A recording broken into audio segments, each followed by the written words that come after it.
Hello, everyone. I wanted to give my 3-minute presentation on our lecture that we had on the Mediterranean diet and give a quick summary of how the Mediterranean diet was found and how we can apply it to our own lives and our own diets. And so we will start with how the Mediterranean diet itself was found. And so initially, Professor Ansel Keys from the University of Minnesota conducted the seven countries study, where over the course of about 12 years, he monitored seven different countries that were split up into 16 different cohorts, and he investigated their diets, their heart disease risk factors, and the incidence of heart disease among these populations. And unfortunately, this study was conducted at a time when many studies were only done among men. And in particular, this one was only done among men because of the higher prevalence of heart attacks among men, as well as the invasiveness of the physical examinations required, which was considered inappropriate at the time. And so, after 12 years of study, Professor Keyes found that among all of the countries and cohorts studied, the island Crete, which is a part of Greece, was found to have the lowest incidence of heart disease mortality. And thus, he decided to base the Mediterranean diet off of what the people of Crete or Cretans were eating in the 1950s and 60s when this study was conducted.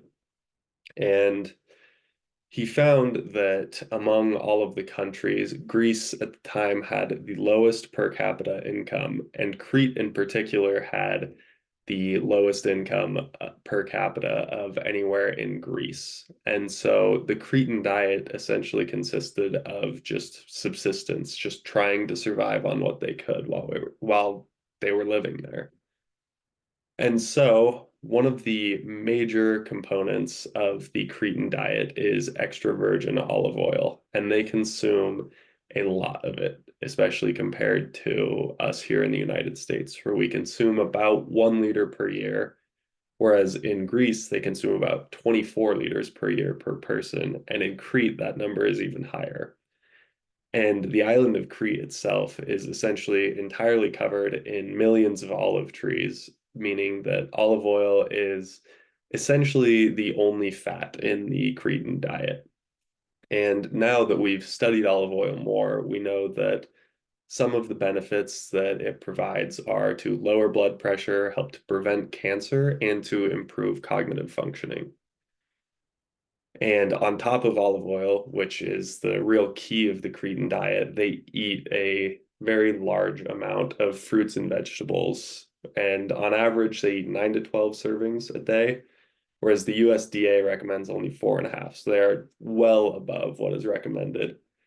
And the picture on this slide shows a traditional meal in Crete, which is called horta, which just translates to wild greens. And horta is made up of 300 or so different wild leafy greens that are all prepared in a similar manner, where they're steamed or blanched and then served with olive oil, salt, and lemon juice, meaning that the diet itself is relatively low in protein, especially compared to what we eat here in the United States.